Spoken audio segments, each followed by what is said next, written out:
Welcome, everyone, to another episode of the Aristocrats Soccer Podcast. Your host, Jake Keegan, here with Dave Harris. Say hi to everyone, Dave. Hello, everyone. So this week, we have another NWSL player. Her name is Ashley Hatch, and she plays for the Washington Spirit. So welcome, Ashley. Welcome to the podcast. Thanks for having me. It's so great to have you on. We really love delving into the women's game. We've gotten a lot of male guests, and the women's game is definitely something we want to tap into as well. Awesome. Hi, Ashley. It's David. How you doing?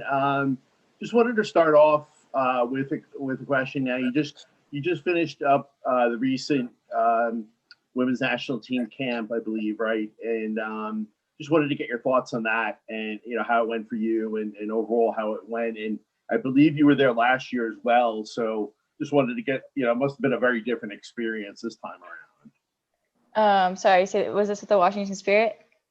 No, with the national team. Oh, sorry. Okay. Yes, the camp, this most recent one. Yes.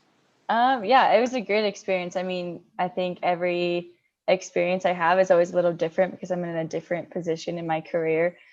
So this camp was really exciting. It was lots of fun, and I think I had a lot more confidence going into this camp just because of, my maturity level as a player, and having, 4 seasons of professional soccer under my belt. It definitely helped going into it. So it was a lot of fun, and it's always a learning experience, and it's always a challenging environment, but an environment that I really enjoy being in because it pushes me as a player to get better. So. Yeah, when we had Sofia Huerta on maybe a month ago, she had also been in and out of kind of the camp, and she spoke a lot about it's the crazy competitiveness of the people that are in the camp week in, week out, or year in, year out, and also like anyone from the water guy or the trainer or the coaches, and it's like everybody has to be on, I think she said P's and Q's. So it's everybody, the attention to detail is very high. So, and I mean, that's why the women's team is so successful. So when you've been in the camp kind of in and out for a bunch of years. So what was it first like for you when in 2016 you made your international debut, and you're probably coming out of college, you're from BYU, and you're like, you see Alex Morgan, you see Carly Lloyd, and you see all these players, you're like, hey, can I take a picture? So what was that like, kind of making your debut? And it must have been a really proud moment. Yeah, I mean, I often reflect on my first camp and my first cap ever. It's really fun to reflect on it now, like that I have a little bit more of that experience, and like looking back, and like I was so naive. I really didn't know a ton about, the next level, like after college, but it was such an amazing opportunity to be able to rub shoulders with these professional players before I started playing professional soccer. It really gave me a glimpse into like what I was going to get myself into. And it also set a really high standard, and like also helped me realize like how hard these players work day in and day out. But yeah, I remember going in to the hotel like my first day of camp really, and seeing all these like big name players that I have never ever met before, just seen on TV. And I remember like introducing myself to them, and they were all really cool and like introduced themselves back to me, and I'm just like, Carly Lloyd, you don't need to tell me who you are. I already know who you are, but thanks for, acting like we're on the same level, even though we're not. And then being able to step on the field at Rio Tinto in front of my family and college teammates was just super surreal. Like I couldn't have like planned it better myself, to be honest. When Jen Rockwood called me into her office and told me that Jill Ellis called her and wanted me to come into camp, like the downside was I was going to miss 2 BYU games, but she was like, I don't care, this is such a great opportunity for you. And so it was just like kind of like a whirlwind of emotions, but I was super excited for it, and kind of just like was like, seize this moment. And I did. And I think it was my exit interview with Jill Ellis, she was just like, like you did well, but you still like have a lot of like maturing to do as a professional, and like lots of room for improvement, but we're excited for you. She was like, I was hoping like this camp would give you a taste of like what it's like to play at this level. And I was hoping that like, if it's something you want, like you work hard to get more of this and be hungry for it. And I was like, yeah, like I was so pumped and motivated. I was like, I'm gonna work my butt off, so I'm back here again sometimes. So, and I'm still doing that. So yeah, it was a great experience. Did you have like an entire section of Rio Tinto Stadium for yourself, or like was it the hatch section? You know, supporters and BYU family and friends and whatnot.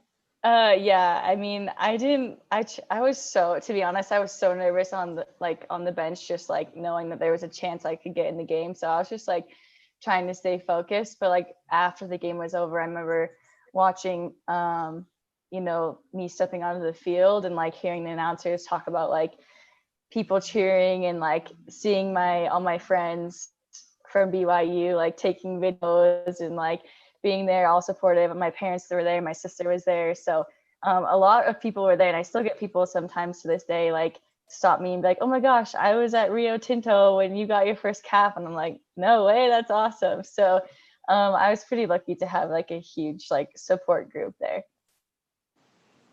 And Everything seems to come back to Utah for you between the national team, your first debut. They had the what they call it, the whatever this challenge cup thing they did this year was also there. Like, Utah is certainly a special place in your career. Yeah, it definitely is. So you followed up on the game in 2016.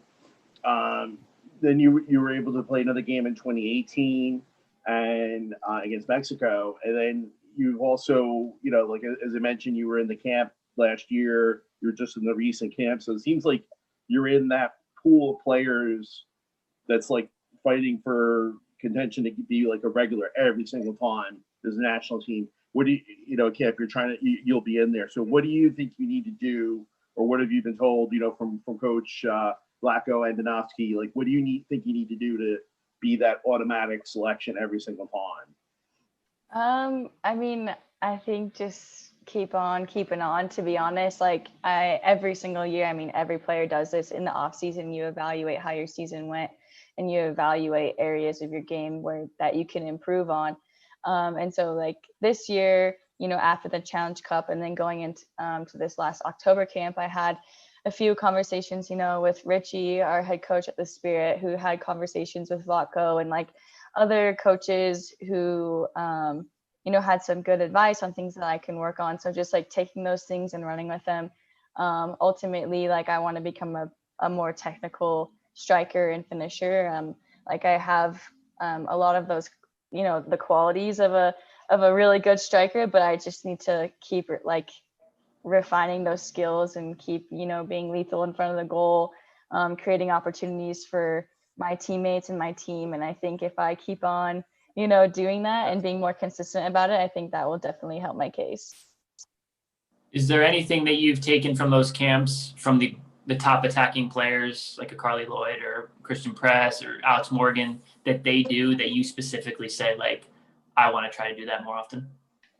I mean, yeah, I think Kristen Press is a really good example. I mean, like, have you ever seen her take a shot and not make it? Like, she's just such a great finisher. And so like, yeah, that's definitely something that I want to implement into my game. But another kind of like mindset that I have is like, I'm not a Kristen Press, I'm not an Alex Morgan, I'm an Ashley Hatch. And so like, what makes Ashley Hatch great? And so that's something that like I'm trying to focus on, and obviously add those great qualities that they have into my game. But also stay true to who I am, because I made it this far because I've been playing, my style, I guess you could say. So not losing too much of that in the process.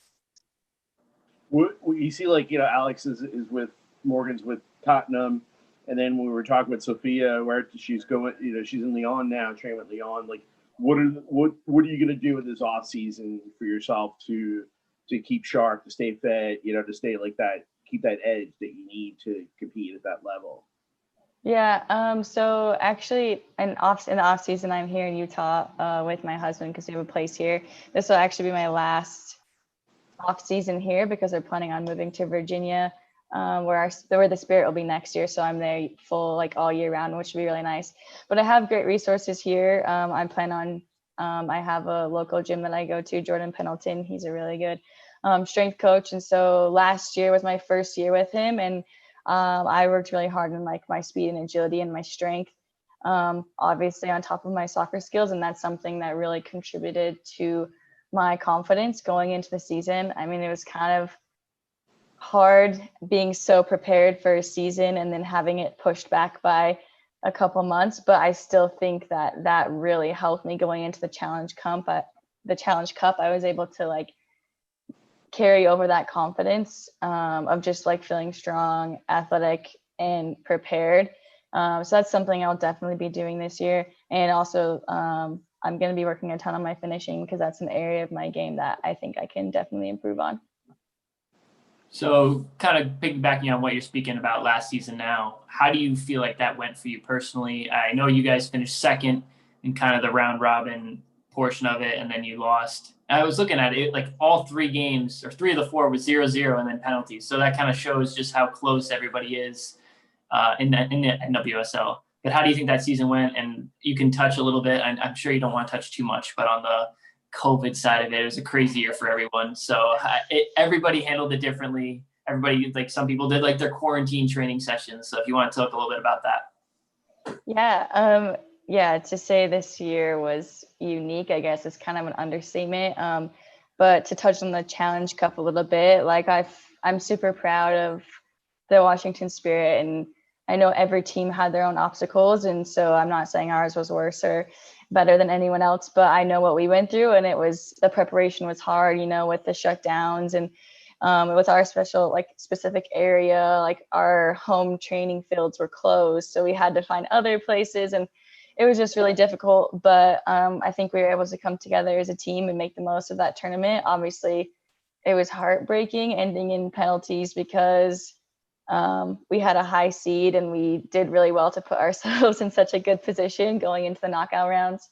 But that's just how the game is. And so I'm just really proud of us. And I think we showed a lot of great qualities that we're only going to get better at as a team. So I'm excited for the next season. And quarantine training, let's just say, so once we got the shutdown or whatever, like my husband goes to school at BYU, so he was here as soon as school went online. I was like, get your butt out here so I don't have to be like quarantined by myself.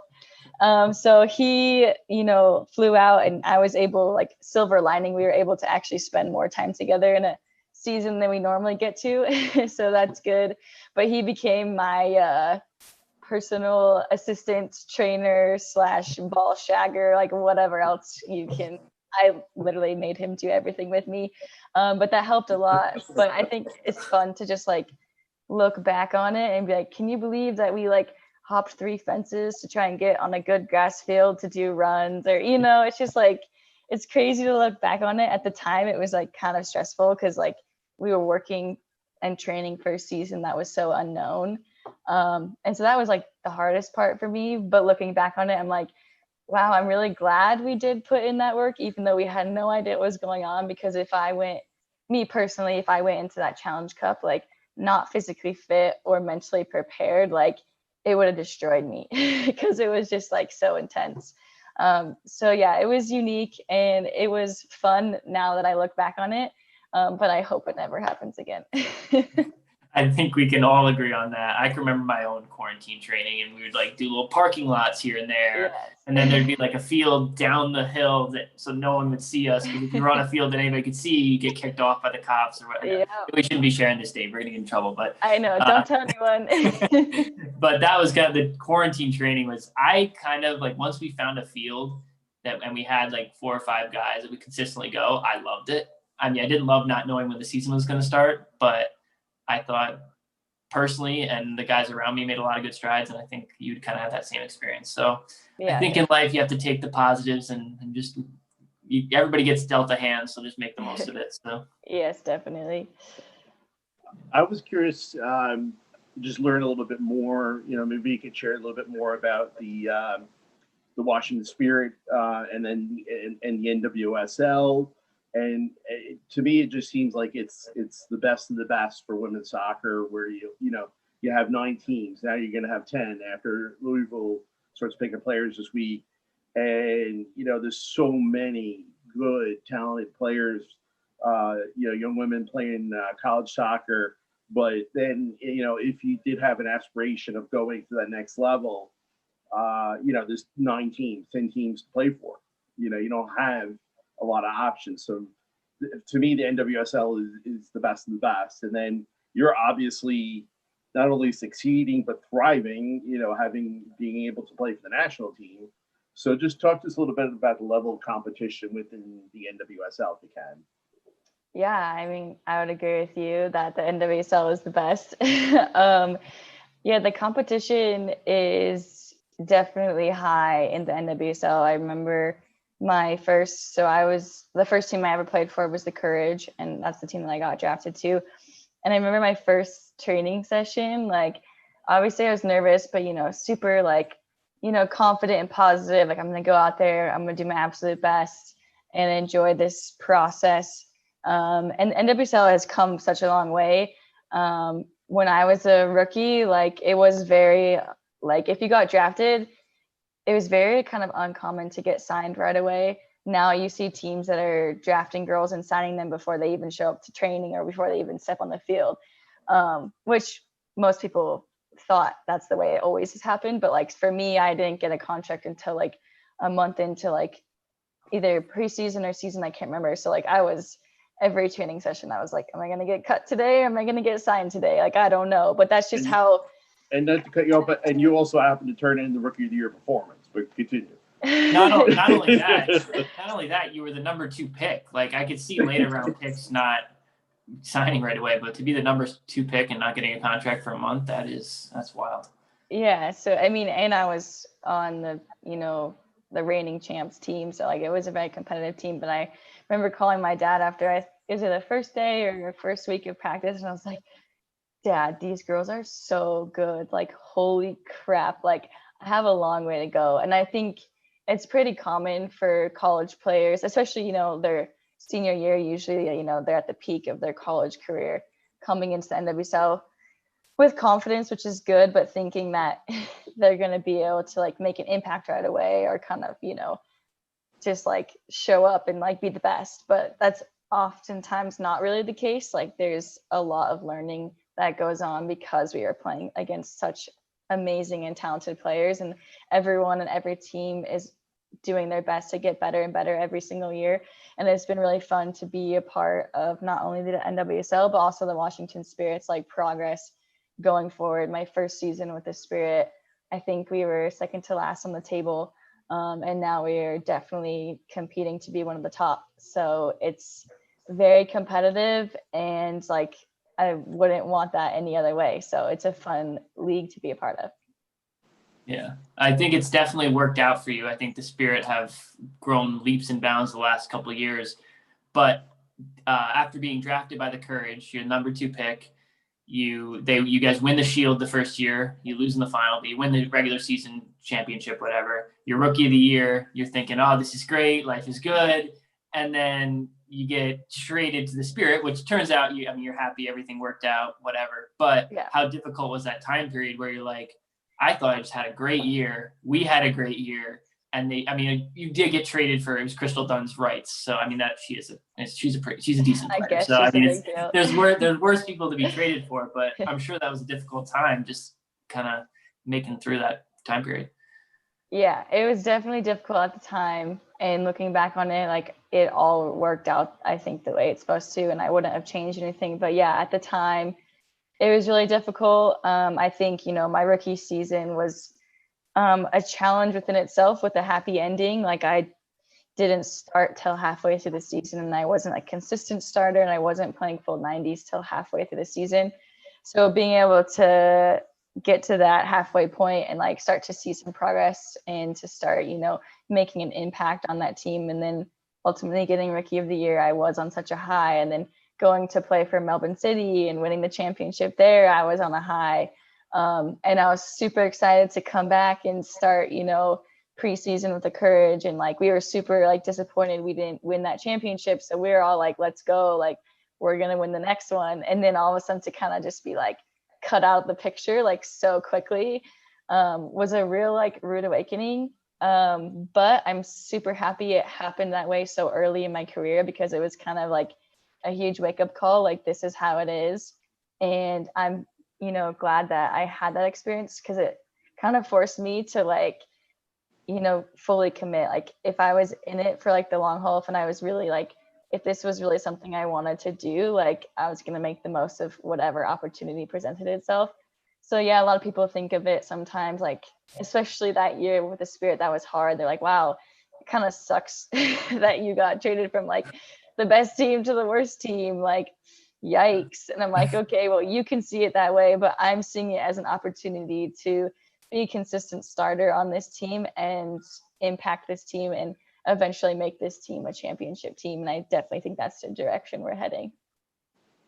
Yeah, I mean, it gives you that opportunity to just, like as you mentioned, to step out and establish Ashley Hatch, and as I liked how you mentioned that before, within the confines of the context of the national team. So now within the context of NWSL at that time, can you maybe talk a little bit about Washington Spirit 2018, 2019, just those couple of years, kind of pre-COVID, when we're kind of, getting a real sense of what it's like to play in that area. Obviously, you're moving there, so you're pretty committed personally, and the fans, and just the whole experience of playing for the Spirit. Yeah, playing for the Spirit has been a super amazing experience, and I'm super grateful to be a part of it and be a part of, I don't know, their journey, especially like that first year that was rough. Like, honestly, I'm so glad I was a part of that, because I don't think I would appreciate where we are now. We did have an owner shift or change with Steve Baldwin, and he has helped tremendously with not only just supporting us like a little bit more financially, but he believes in us so much, and he's helped the culture at the Washington Spirit shift a ton, and he's not even close to done yet. So I'm super honored to be a part of a team with an owner who believes in us so much. I mean, I can't speak for other teams and their owners, but I've never been on a team where I've had so like lots of conversations with the owner. Like, he comes to our training sessions, he comes to our practices, he addresses us, he texts us, like he is just so committed to us. And it helps so much as a player knowing that there's someone that's, in charge of our jobs and our livelihood that really actually cares about us. And so it's just been really fun to be a part of that transition. And I'm just super excited to continue to be a part of it. It's so important in sports, but especially in growing leagues like the NWSL, to have ownership like that. Because if you sometimes owners, they get bored, and 3 years down the line, they're like, I don't want to do this anymore. I want to do this, or I want to do something else. So to have someone like that with the Spirit is so important to the longevity of the league. And hopefully there's 10 other owners around the league just like him. Yeah, but moving on to we touched on a little bit your experience in Australia. I've played abroad a couple times. I love doing it. And I think it's a great experience for players. But what was that experience like for you? And would you consider going, maybe not this year with COVID and you're being in Utah, but would you consider going back again, kind of in the winter season, between playing with the Spirit? Yeah, like I would agree with you. It was an amazing experience, and I'm so glad I did it. And just because I say it was amazing doesn't mean it was easy by any means. I remember, I think it was, so at the beginning of my rookie season, moving to North Carolina was the furthest I have ever lived from home. Like, my family's in Arizona, so Utah wasn't too far away. So I saw my family pretty often. They'd come to a lot of games. So moving to North Carolina was like a huge adjustment. And so I remember at the beginning of the season, like a lot of girls were talking already about like, oh, if they're going to go play in Australia. And I remember like, heck no, that's way too far. Like, North Carolina feels far enough. Like, why would I do that? But like, as the season went on, and like, as I started to get like the hang of being a professional and like learning like what it was all about, like my perspective and opinion on playing in Australia definitely shifted. And like, I knew that in order for me to become a better player, like I needed to get more professional minutes. And so I remember talking to Coach Paul Riley at the time, and I was like, hey, like a few teams from Australia had reached out to me. Like, what do you think? And he was like, oh, like do it, like go for it. Like, I think it's great for you. I think you need to get more professional minutes. And so I did it, and it was really hard being like so far away from family, especially like over the holidays. But it was like one of the best experiences of my life because I grew so much as a person, so much as a player, learning, you know, like I didn't think Australia would be that different of a culture, but it is. Like, I know they speak English, but sometimes I couldn't even understand what they were saying with all their different like lingo. And so just like the life experience that I was able to, you know, gain was 100% worth it. And I would 100% do it again if it made sense within my career. What's your favorite Australia lingo that you learned? A little bit of shrimp. Was it a shrimp on the Barbie? Is that Yeah, that's definitely one. I mean, they would say like, "Oh, I'm keen," or like stuff like that. So I feel like I've kind of already adapted that into my vocabulary. Like Jeff, my husband, when we were dating at the time, like he would make fun of me, but now it's just like part of my verbiage and stuff. But like, how you going? Like, what do you mean? Like, what do you mean how you going? It's how are you doing? But just like little things like that that just like don't seem that big of a difference, but like it was quite the adjustment. Yeah. Is it easier to understand Richie Burke or Paul Riley? Because we're talking about, for everybody out there, two guys from Liverpool. So they both are Scousers. They both, and my dad's from Liverpool, and my whole family's from Liverpool. So, or a lot of them. So, and his youth career, he played for Liverpool and Everton. Richie. Paul Riley just does everything in red because he's Liverpool FC. So, like, you know, which guy can understand better? Because the accent. To be honest, they're both difficult. Like I remember, like my first training session with Paul Riley. Like not only are the drills like super complicated and hard, and it was an adjustment. Like I couldn't even understand what he's saying. So like he's like explaining it, and I'm just like, all right, I'm in the back of the line. Like I need like 5 people to go ahead of me because I don't know what he's saying. And then when Richie became our coach, I remember like I was like, all right, I'm gonna call our new coach. You know, introduce myself. That's like the professional thing to do. I remember like. I hope he never hears this, but I remember calling him and I was like, hey, like this is Ashley Hatch, like super excited for you to be our coach. Like, can't wait to, you know, start training, blah, blah, blah, blah. And he starts just talking like so fast. And I had like no idea what he was saying. Like I couldn't understand because he was talking so fast and his accent and everything. And so I kind of just like was like, yeah, you know, like acting like I understood, but half of it I couldn't even understand. Now I can understand him better because I have more experience with him. But the first initial conversation was kind of hard. How would you compare? How would I compare the two? No, like their training sessions. We've heard about a lot about Paul, and Dave knows Paul a little bit, and he's very fitness oriented, as I'm sure you know. How would you compare the two coaching styles in terms of training?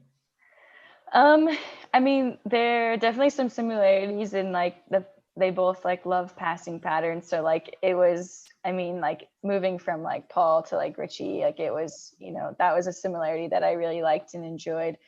Paul really likes to be involved in like the fitness and the training, like game fitness aspect of it. So, I mean, I haven't played for him for a while now, so this could have changed, like they could have changed these things, but like Paul would be the one like running us or doing the suicide mile or doing all these crazy fitness tests and stuff. Richie is a lot more, he doesn't like to be super involved with the fitness. He leaves that up to like Michael, our sports scientist, who is really good at that. But Richie is a very smart coach, really technical and like very hands-on with all like the field stuff and the formation and all that kind of stuff. So I mean, I would say that's definitely the difference. They also, I'm sure you notice, have very different playing styles. Our two teams play very differently. Paul is very like attacking, transition minded.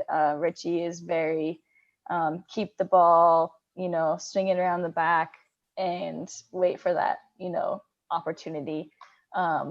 So yeah, Richie's a little bit more conservative. Paul's a little more risk taker. So it's always fun when we play each other, and you know, their banter back and forth is always comical.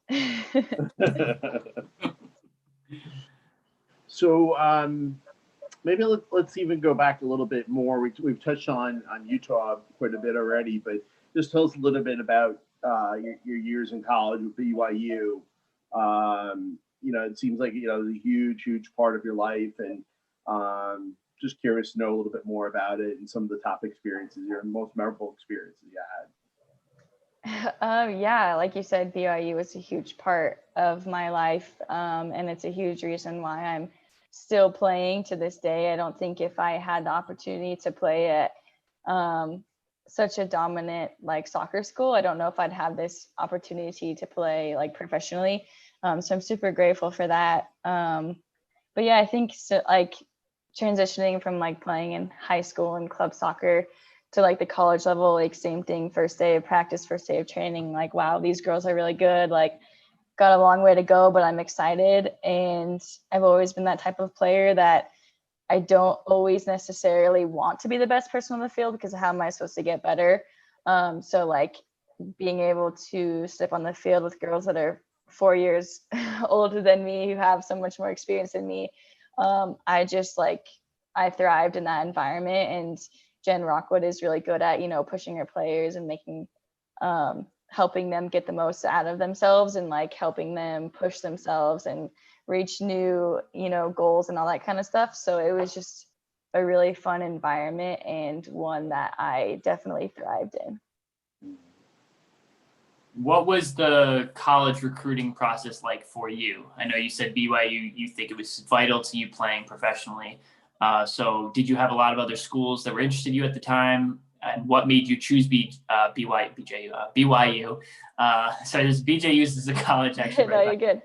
BYU, and also what would you tell maybe a high school junior, senior, sophomore even, in terms of the recruiting process? What kind of advice would you give them?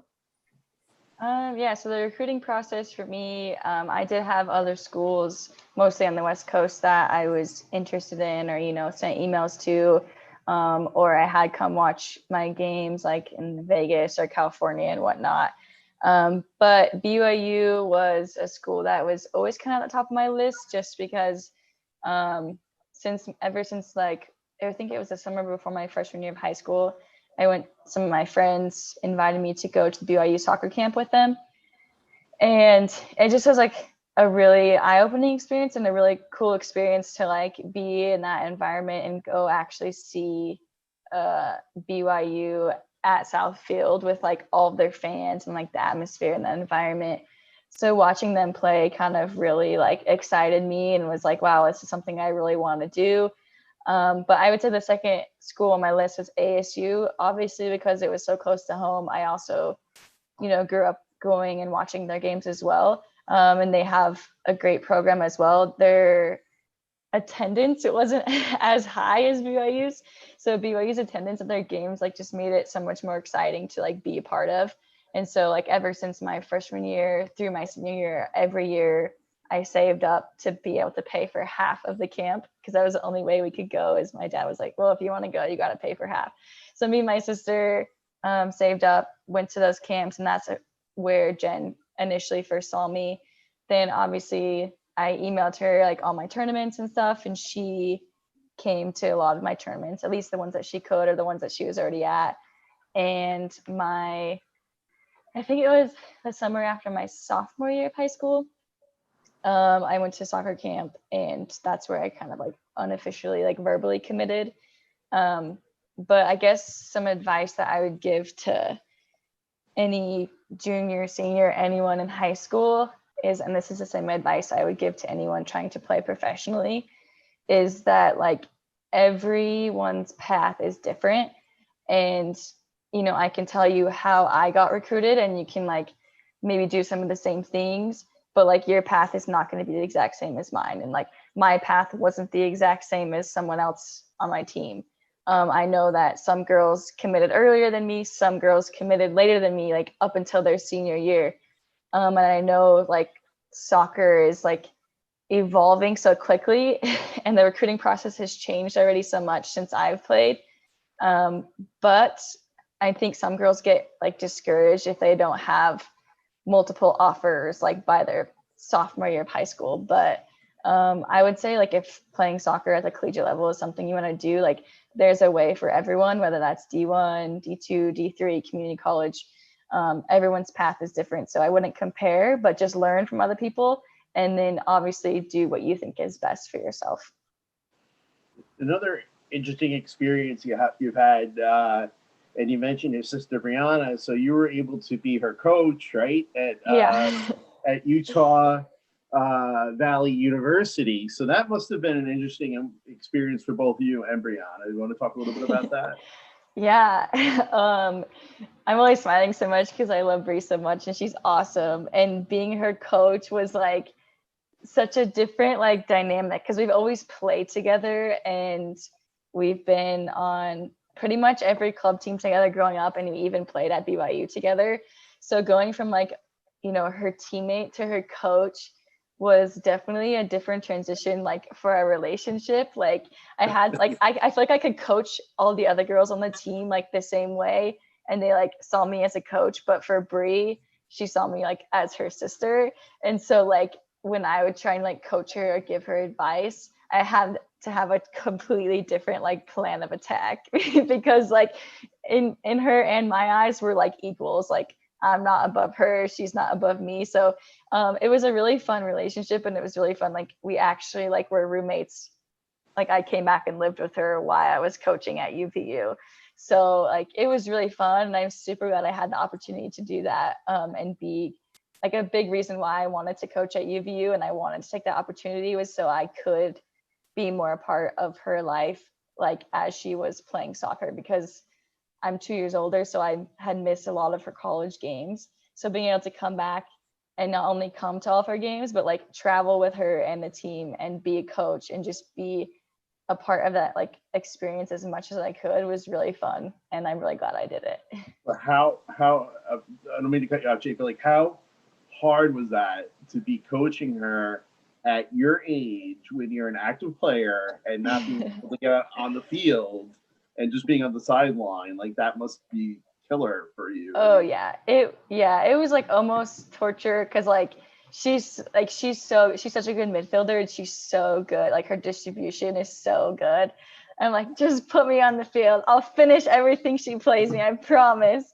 But I was able to hop on the field like at practice, and I practiced with them a ton. So that helped a little, but it didn't help on game days when I was stuck on the bench. So here's the $1 million question: who's the better hatch? I always get that question, and it's hard because like I feel like we're just such different players, like our style of play is so different. So like I guess you could say if I played her position, she'd definitely be better, but if she played my position, I'd definitely be better. So I guess that's my answer. That's a very politically correct answer. Yeah. But it's funny because you see so many times athletes. I think it was the Manning brothers in football, and you had Peyton and Eli, and they obviously made the NFL, and they swear to this day that Cooper, I think it's Cooper, their other brother, is actually the best. So I maybe he wasn't a quarterback. He was the quarterback, but it's an interesting, you know, who knows? Yeah. I mean, we've never seen Brianna play, so we'll have to take your word for it. Yeah. just not to jump around too much, but just since we're in Utah and we're still there, just maybe if we could touch on. I was curious about with this year's Challenge Cup being there, but with no spectators. But for you personally, like what benefits were there to having it in Utah? Like, were you able to maybe connect with family and friends or anything like that, you know, that you wouldn't have been able to do? Yeah, so I feel like having it in Utah was definitely exciting when I first heard the news. But like we were pretty strict in our bubble. Like there was no outside people allowed. We couldn't really, it was just the hotel and the soccer field. So at the same time, it was kind of difficult, like being 40 minutes away from my house, not being able to go home, not being able to see my family or see Jeff and his family, or have my family come to any of the games. So like that was kind of hard. Like at times I was like, I wish we weren't here because I'd be like so far away that it wouldn't be like an issue. But now that we're so close, it's like, oh, just have them come watch to the fence or something. But I would say like the benefits of having it in Utah for me, like it did have like a sense of home. Like I've, you know, like the mountains and being in Utah, just like, you know, it was comfortable. Also, the altitude is something that like I've dealt with before. Like I played collegiately here. I also train here in the off season. Like obviously I wasn't training here leading up to the Challenge Cup, but like playing in the altitude was something that like I was used to, and I was confident that like I would get adjusted and I wouldn't let it affect my game. I know a lot of girls were concerned, and rightfully so, of like hopping into a tournament so quickly and not being able to get acclimated. But like for me and just like my mental side and my preparation, like I knew that it was something that I could do and I wouldn't let like tremendously affect me. So I mean, that definitely really helped. Kind of jumping off the field now, but still on the Challenge Cup, you decided to donate. From the Challenge Cup, you decided to donate all your goal bonuses to the NWACP and also the DC store. And then I know you also have created this year the Boots from Pros. So your big kind of philanthropic kind of side of it. And do you think that that's kind of a responsibility as a professional athlete, or where does that come kind of from your family background or your religious background? Where does that kind of desire to help people out come from? I mean, I would say it's a little bit of all of those things. I mean, I know like for sure for me, like I wouldn't have gotten to where I am professionally if it wasn't for, you know, people along the way, you know, helping me, encouraging me, and all that kind of stuff. So I've always had this like desire to like give back somehow, and I've been very like I've always been super passionate about it, and especially like the last couple of years, like I've just like really I've had all these ideas of like ways that I've wanted to help give back, but I think putting an idea into action is really hard and making that transition. But last off season, I had a couple like pairs of boots that had a lot of life left in them. I didn't really want to throw them away. I could have given them to Goodwill, but like it would have made me more happy if I gave them to someone who I knew could really use them, because like they were nice pairs of boots. And so like I just posted it on my story, like, hey, is there anyone like in need or anyone that you know could use a pair of boots? And I got like a lot more replies than I thought. And they were not people saying they wanted them for themselves. They were people that were like, hey, I know this player who is duct taping her cleats, and you know her family can't really afford new pairs of cleats because they're barely able to afford this expensive club that she's playing for, or like just like stuff like that. Our high school coaches reached out to me and were like, I have a couple girls on my team who can't afford nice cleats, and they're in their boots from last year. And so that's kind of where the idea like sparked from for Boots from Pros. And I created this kind of like, I can't really call it an official organization because it's not really official, but that's where I created this idea, and I've been able to donate at least 12 pairs so far, and definitely nowhere close to done. So yeah, that's kind of where that idea came from, and I'm really super passionate about it because it's something that really excites me, and I also feel like it's a responsibility of anyone who is fortunate enough to be able to play and have the platform that we have.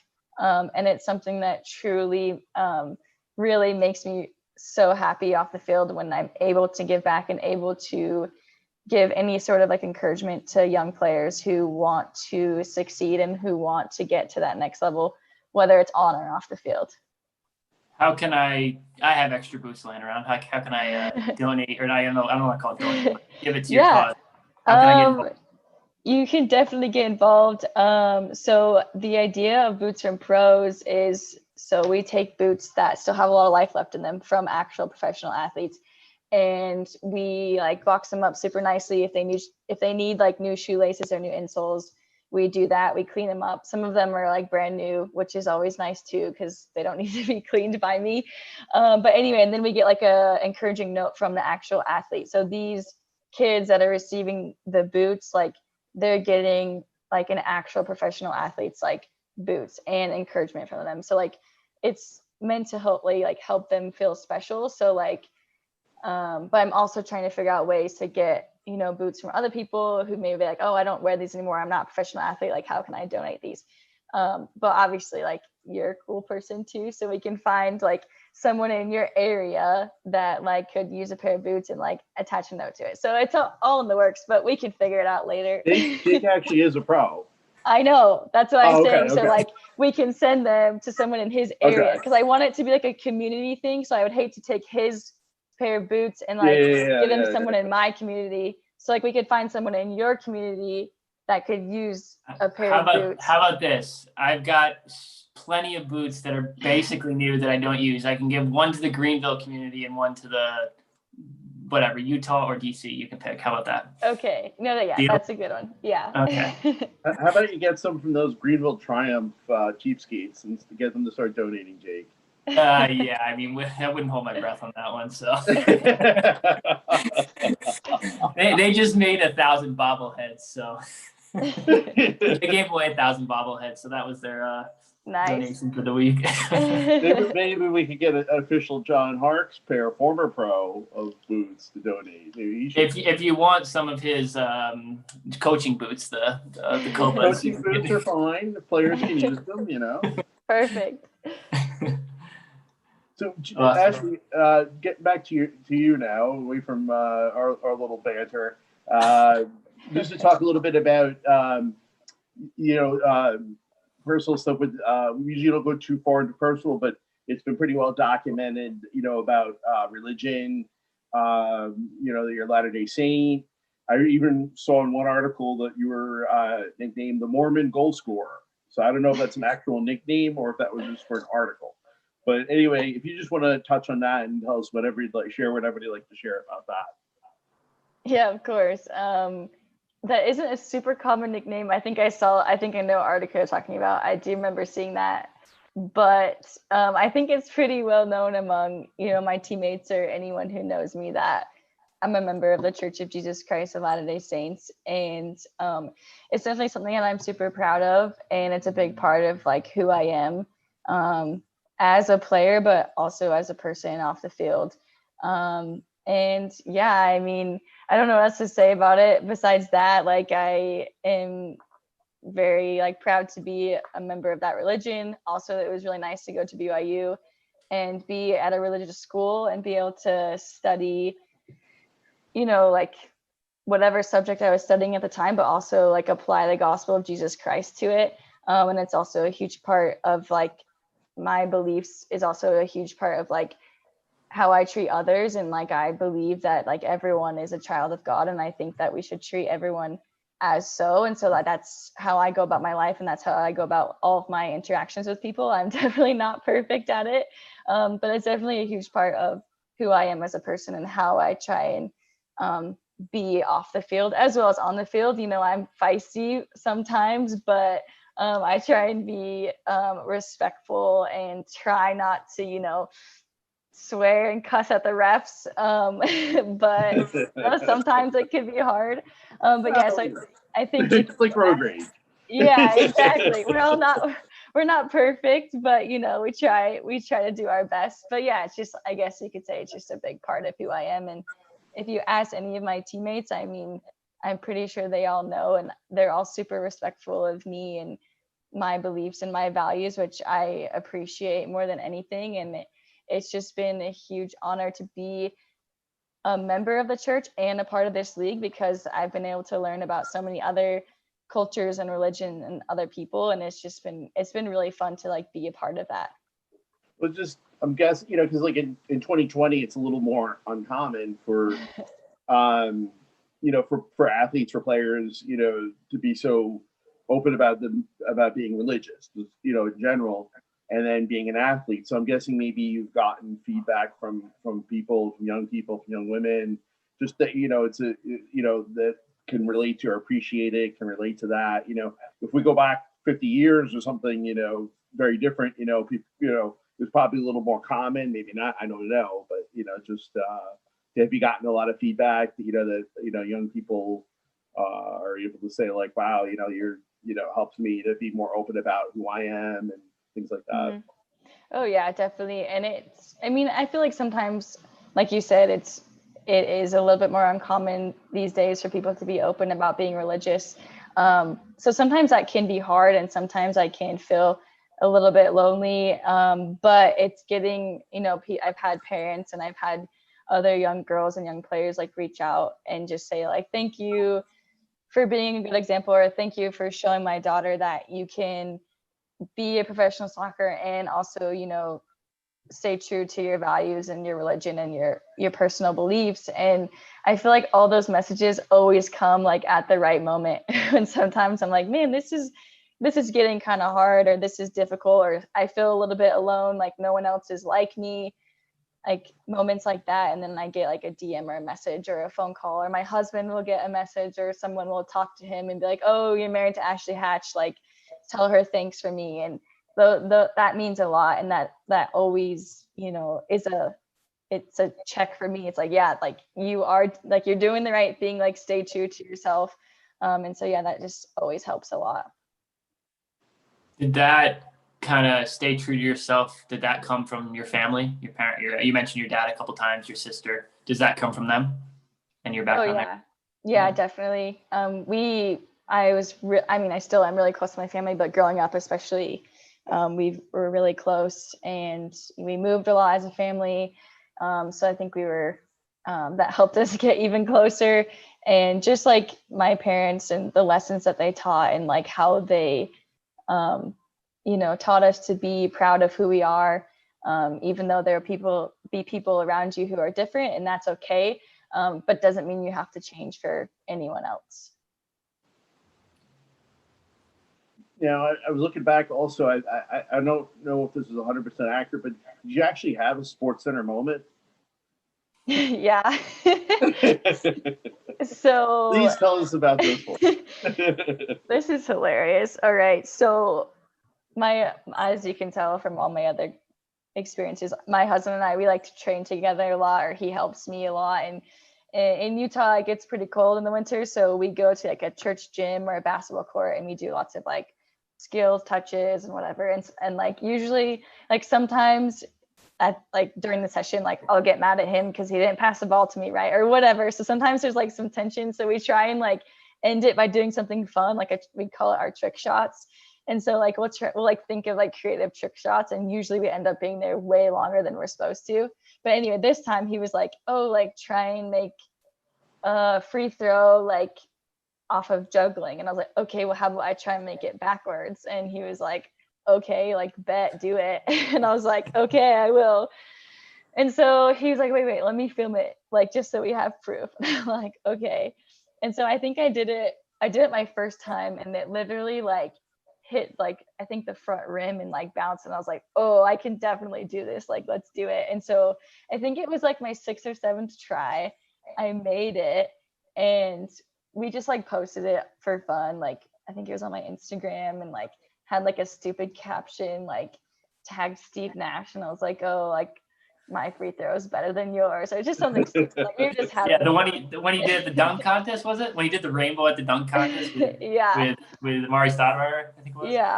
Yeah. So I was like, we were just having fun. And then I remember the next morning, like Jeff like woke up before me, and he was like, Ash, wake up, you're at Sports Center. And I was just like, what? I was like, you're lying. He's like, no, your trick shot made it. And so it was like the highlight of our week, because like it was blowing up and it was fun. Like it was just kind of silly, but yeah, that's my Sports Center moment. It wasn't even on the soccer field.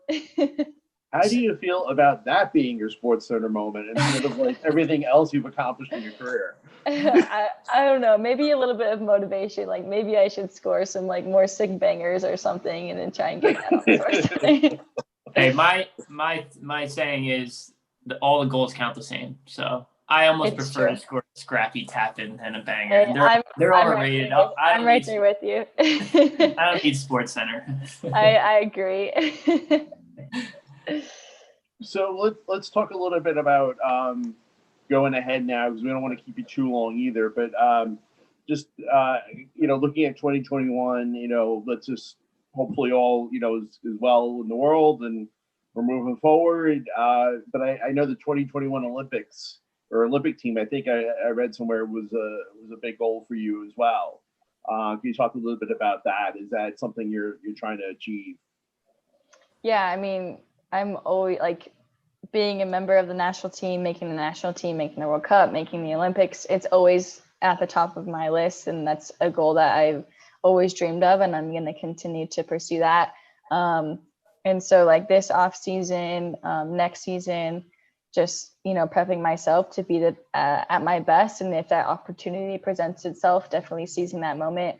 I think, with the Olympics being postponed, till this next year, I think it definitely creates a lot more opportunity for like new players like me to try and get my foot in the door, try and make ourselves more relevant to make that squad. I mean, obviously it's not easy. There's so many amazing players on that team, and they did such amazing things at the World Cup. So it will definitely be hard, but it's definitely something that like I would love to do. I also realize it's not always 100% in my control, but I'm going to do everything in my power to, make myself available for that team if that opportunity presents itself. We're all hoping that there is going to be a 2021 Olympics and that you'll be there. Yes, me too. And also that we'll just have a full 2021 NWSL season. That'll give you a great opportunity, a good platform to show yourself, at least for a couple months before the Olympics. No, definitely. What are the goals for, Washington? Let's just, again, putting everything else aside, what are we looking at for next year for 2021 Washington Spirit? I mean, I definitely think like building off, this last season, I think just becoming a better overall team and I feel like we're really good at working out of the back, but I think getting things working on the front end of like scoring goals, creating more opportunities, being more of a threat in the attacking third for our team is something that we need to focus on, and something that I take obviously a lot of responsibility for being, one of our strikers. So I think adding that piece to our game will really help us going forward. And I think having hopefully a full season and like a full like preseason to prep will definitely really help. This last year was hard, but I think we did a tremendous job with what we had. So I'm really excited moving forward to be able to have that preparation and to go into a season having those relationships already created and already built before the season starts instead of trying to create them during the season. And I think that will help us a ton. Great. Well, this is a great interview, Ashley. We love doing it. Can you give the people, the listeners, the hundreds and thousands of listeners, I'm sure. The millions. Sorry, Yes. the millions of listeners You gotta do that it like are The following Rock. along. So I'm sure they're gonna wanna, after listening to this, you have a great story and you're really passionate and you give back, and it's great to see. Also a great player as well. So hopefully we see you in 2021 Olympics. But can you give them where to follow along with your career? And I also know you do Ashley Hatch camps. Yes. So you can give that a little plug as well and tell everybody where to follow along. Yeah, for sure. My Instagram handle is ashmash33. There's a whole story behind that, so don't laugh at it. But anyway, I also have a website. It's ashleyhatch33.com, and you can go on there, and I do weekly emails. Also, I do love putting on camps and stuff. So if you sign up for that weekly email, you'll get early updates about where I'm planning on having a camp and whatnot. But you can also find it all out on my website. So ashleyhatch33.com and ashmash33 is the best way to find me. What is Ash Smash? We need to know. Oh, no. Want to know. It's like embarrassing, but it was just like a nickname that my freshman year, Erica Owens was our goalkeeper. And I remember like before preseason started, I was like, hey, like, can we go out and take some shots? Like, can I take some shots on you, whatever? And she was like, okay, like whatever, this little freshman wants to take shots on me, that's cute, whatever. And then after the session, she was like, wow, you really smash it, like holy smokes. Like, and then she just started calling me Ash Smash, and then like it stuck. And then like I got my Instagram my freshman year of college, and I was like, I don't know what my handle should be. Like, and my friends were like, Ash Smash, and I was like, okay. And it's just like stuck. And now I look back on it and I'm like, should I change this? But it's just like, I can't. That's a good nickname. I would take that over the Mormon goal scorer. Oh yeah, me too. Well, Ashley, thank you so much for being so generous with your time and sharing all that you did with the millions and millions of listeners to our podcast. And follow Ashley on Instagram, on Twitter, and Washington Spirit.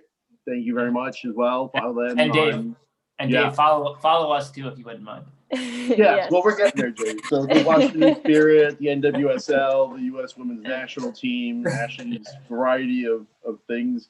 Ashley Hatch camps if you're in the greater Utah area, if there are any, depending on the pandemic. And then the Aristocrats Soccer Podcast, which is what you're on, and follow us and please give us some ratings on Apple Podcasts. We have a whopping 8 so far, but we're all 5 stars. That's awesome. We're Hey, elite. it's quality over quantity, Dave. Exactly. Yes, we are elite. We want the elite ratings. So follow us on Twitter and Instagram, and that's a lot of plugs. All right.